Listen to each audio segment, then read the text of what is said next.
Yeah, for now. I have no faith and hope. I really hope that something positive comes out of it. I've got mixed emotions about this.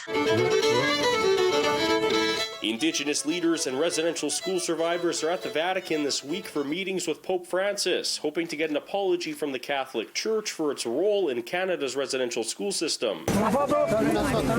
But for residential school survivor VIVIAN KETCHUM, she is left watching the delegation in Winnipeg, over 7,700 kilometers away, and she says she feels left out. We can't forget about the other survivors, residential school survivors that are here back in Canada.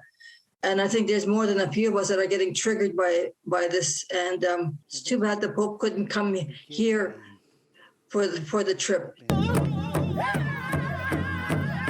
The visit to the Vatican comes after thousands of unmarked graves were discovered across Canada at the sites of former residential schools. Survivor Susan CARIBOU says an apology is just words. She wants to see real action. They've been having a lot of meetings, a lot of conferences, but nothing ever comes out to help the next generation or to help the survivors. And all that money they spent to go see Pope for an apology, they should have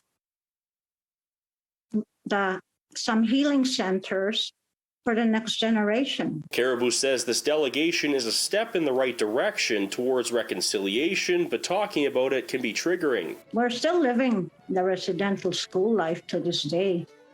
And a lot of the survivors are having nightmares again, and they're reliving the residential school in their own home. KETCHUM says the right thing for the Pope to do is to come to Canada, visit the sites of the unmarked graves, and meet with the survivors of the residential school system. Yes, the delegation, the survivors in Rome, but don't forget us survivors back here.